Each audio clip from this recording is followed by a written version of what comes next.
Sejam bem-vindos ao canal, eu me chamo Naila Soler e na aula de hoje eu vou mostrar como inspecionar a anotação de um genoma através da ferramenta Artemis Comparison Tool. Essa é a aula parte 2, ainda vão ter mais aulas, mas se você não assistiu a parte 1, assista que eu mostro como instalar, como abrir.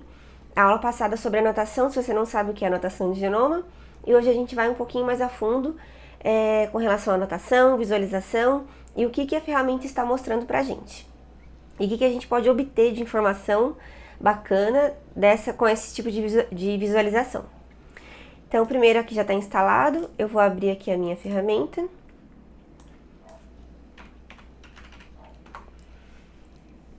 Aí ela vai abrir aqui. Vocês têm que ter em mãos dois arquivos que eu comentei na aula passada. São os arquivos com a sequência, o arquivo .fna, com a sequência de DNA que você está analisando. Nesse caso é a sequência de DNA de bactéria. Então aqui, ó, tá vendo que eu tenho a sequência completa do genoma. Não sei quem é o gene, onde estão, quem são. Então esse aqui é só a sequência mesmo. E o outro arquivo muito importante, que é o que vai dar sentido à nossa análise, é o arquivo GBFF, que é o arquivo de anotação em si. Já tem aula aqui no canal de arquivos básicos, aula 3 e 4, vou deixar um card aqui em cima. Se você não sabe o que significa esse arquivo, se você está confusa com isso aqui desde já, assiste essas aulas primeiro e depois você volta aqui. Então, esse aqui é o arquivo GBFF, que é o arquivo de anotação.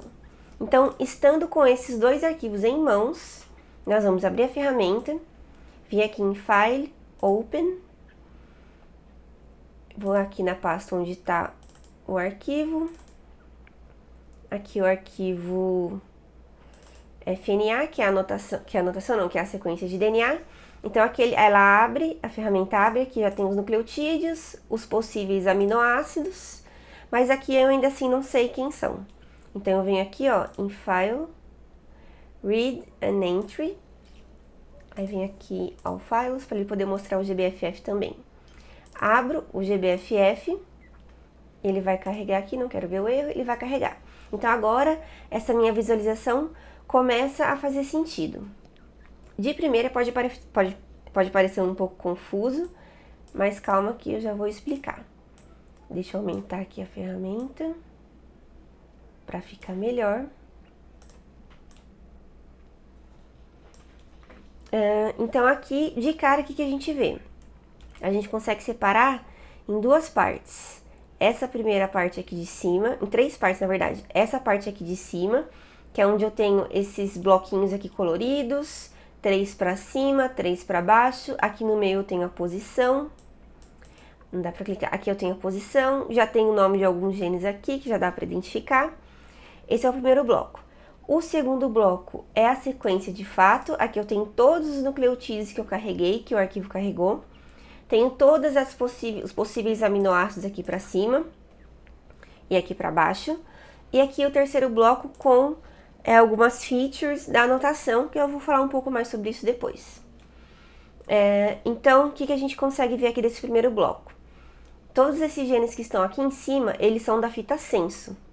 Então, esse gene aqui está na fita senso, esse também. E aqui embaixo eu tenho genes da fita antissenso. Tá vendo que na ponta do gene ele tem uma setinha?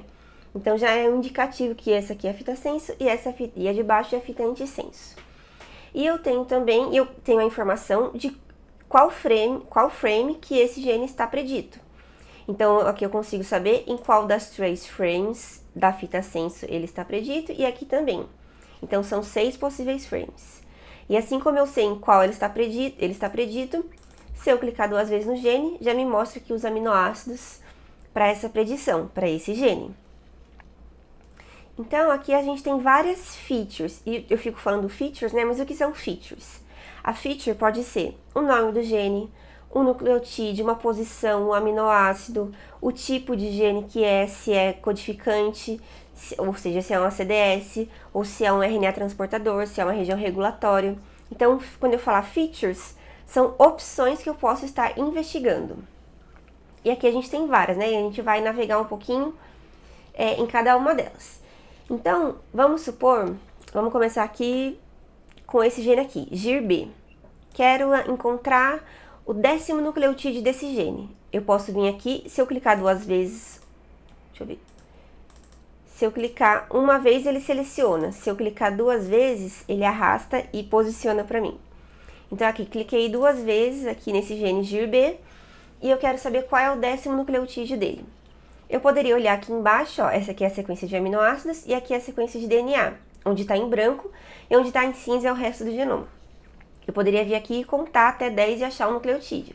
Mas vamos supor, né, que eu quero investigar vários polimorfismos, vários nucleotídeos para ver se tem mutação ali ou não. Eu posso vir aqui em Go to, Feature Base Position. Nesse gene aqui, qual a base que eu quero ver? Qual nucleotídeo? 10. Então, ele vai grifar para mim aqui o 10º nucleotídeo. E se o gene não tiver selecionado, essa função não vai funcionar. Ele vai falar assim, não tem nenhuma feature selecionada. Então, isso que a gente está vendo é com relação ao gene, não ao genoma. Ou a gente pode vir aqui em Go to Navigator, e aqui já tem várias features que a gente pode iterar sobre, que a gente pode inspecionar. Esse Go to Base, diferente daquele que eu mostrei do gene, ele é a posição do genoma. Então, quero ir para a posição 1 do genoma. Digitei 1 e apertei Enter. Não dá pode ser que não dê para ver direito, mas ele veio aqui para o começo. Então, eu sei que eu estou no começo do genoma. Eu quero ir para a base 1500. Ó, ele veio para cá, então essa é a posição 1500 do genoma, não de nenhum gene, não de algum gene. Eu posso também querer saber onde está um gene que eu quero trabalhar. Quero saber onde está a DNA. Go to. DNA é o primeiro gene do genoma, então ele já veio, já selecionou o gene para mim. Já selecionou o gene para mim e eu já consegui encontrar. Então, isso faz com que eu consiga me movimentar dentro do genoma, sem precisar arrastar, sem precisar ficar rolando até achar o nome.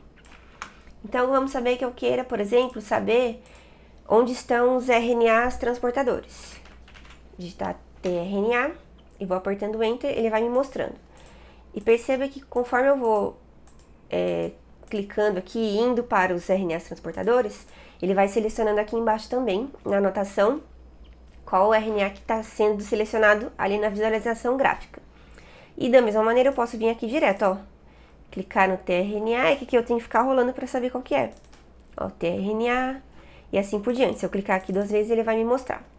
E perceba também que tem diferença de cores. Então, o RNA transportador está em verde e os genes que codificam para uma proteína, eles estão em azul. Então, tudo que for diferente de feature aqui na anotação, ele vai aparecer com uma corzinha diferente também na visualização gráfica. Só tem que tomar cuidado, por exemplo, com o nome aqui. Por exemplo, vamos supor que eu queira um nome de um gene DNA e eu digito DNA AAA. Ele não vai achar, porque o nome oficial é DNA. Então, você tem que ter consciência de que você está procurando o gene pelo nome, pelo símbolo oficial dele. E também tem que considerar que pode ser que o genoma que você está analisando, que você anotou, ele não tenha digitado, não tenha anotado o nome do gene como ele é. Então, não quer dizer que nesse genoma não tem gene, só quer dizer que ele não está escrito. Então, você não vai encontrar digitando o nome. Talvez seja melhor você tentar procurar pela posição, pela sequência ou alguma coisa assim. E você pode explorar esse Items Navigator aqui para você ver como é que você vai de um lugar para outro através dessas features que eu comentei. Outra função muito interessante é o range de bases. Então, eu posso vir aqui em View. Na verdade, deixa eu ver onde que é. Em Select Base Range. E eu vou digitar um range aqui que eu quero analisar. Vamos supor que eu quero analisar o começão do genoma. Eu quero da nucleotídeo 1, aí eu digito 2 pontos, até o nucleotídeo 3000. Aí ele já seleciona para mim esse range de 1 até 3000 nucleotídeos. E perceba que aqui, ó, em cima tá a seleção. Então, esse range pegou esses 2 genes. Essa DNA e esse outro aqui que eu não sei qual é. Então, eu consigo também identificar nesse range quem são genes que estão sendo compreendidos por essa região. Isso é muito legal também, porque eu quero analisar... Tô analisando uma região muito suscetível a mutações, ou então que tem bastante fatores de virulência que são codificados ali naquela região, então eu quero analisar. Aí você já coloca esse range e já consegue visualizar esses genes. Clicando com o botão direito aqui, eu consigo mostrar quais são as features desses genes, como por exemplo, o nome, o produto desse gene, quando houver. Então, clicando com o botão direito aqui, Ó, show gene names. Aí aqui já aparece o nome dos genes. Consigo pesquisar por aqui também. Aí eu venho aqui, ó, no ESX, que eu sei que é um fator de virulência. Clico 2 vezes. Interessante. Então esse SX está próximo de outros fatores de virulência.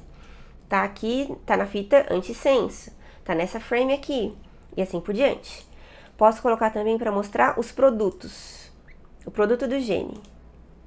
Aqui. Então esse aqui, ó, é uma proteína do sistema de secreção, que é fator de virulência. Aqui é o sistema de 2 componentes, uma serina protease. Então aqui eu consigo ter essa visualização. Mas se eu clicar aqui com o botão direito e colocar View Selected Features, eu consigo, sabe esse arquivo aqui, ó, que eu mostrei para vocês, GBFF, ele tem esses blocos de anotação, né? Aqui, ó, que eu falo mais na aula 3 e 4. Eu consigo visualizar esse bloco de anotação aqui dentro do Artemis. Eu não preciso ficar voltando no arquivo para saber qual parte, o que ele é e quais as informações que eu tenho ali. Então tá. Agora vamos supor que eu queira a sequência desse gene aqui. Deixa eu pegar um outro aqui. Quero a sequência desse gene chamado ENO. Eu clico aqui em cima dele com o botão direito. Na verdade, deixa eu ver se eu consigo por aqui também. View, CDS, bases. Eu quero os nucleotídeos e quero no formato FASTA. Ele já abre aqui pra mim certinho, selecionado o gene. Aí eu consigo salvar, consigo copiar e colar, fazer um blast, coisas desse tipo. Então, consigo fazer o mesmo com os nucleotídeos. Vim aqui em aminoácidos, FASTA. E aqui eu tenho a sequência de aminoácidos desse gene, no caso dessa proteína. E só mais uma coisa que é muito importante que eu gostaria de falar, que é a gente está trabalhando com genomas completos. Por quê? A ferramenta ela não suporta genomas incompletos. Vamos lá para o nosso arquivo aqui de anotação e o nosso arquivo de genoma. O que acontece? Como é que a ferramenta lê, com o algoritmo por trás da ferramenta? Ele vai pegar a sequência de DNA e vai identificar isso aqui, que é o começo da sequência, esse sinalzinho de maior, que é o identificador FASTA. E ele vai falar assim, bom, aqui é o começo da sequência. E aí ele vai vir aqui no GBFF e vai identificar, aqui ó, Feature, Source, esse primeiro bloco aqui vai corresponder à anotação daquele bloco de DNA, desse bloco aqui. Quando você tem um genoma incompleto, você tem isso aqui ó, no arquivo. Vários identificadores FASTA para representar o início daquele bloco de sequenciamento. Então, esse aqui é um contig, esse aqui é outro e assim por diante. E a mesma coisa no GBFF, ele vai ter vários blocos desse aqui, com essa anotação introdutória, vários blocos para cada um dos blocos de sequência. Só que o Artemis só vai ler o primeiro. Na verdade, o GBFF ele lê todo, se não me engano, e o de sequência ele só vai ler o primeiro. Então vai ficar toda desregulada, até que ele vai dar um aviso. Ele vai falar assim, ó, eu tenho mais anotação pra cá, mas eu só tenho sequência até aqui. Então você não vai conseguir ler o genoma incompleto. Por isso é importante garantir que o genoma que você está visualizando é completo, ou então que, eu só quero ver o comecinho do genoma. Então eu sei que se eu carregar esse arquivo aqui, mesmo que incompleto, e o arquivo de anotação, eu vou conseguir visualizar o começo, mas tem que tomar cuidado para garantir, tá sempre atento, garantindo que aquela base que você está olhando é o gene que você está, é a posição e o gene que você está procurando. Então, é isso, espero que vocês tenham gostado e até a próxima aula.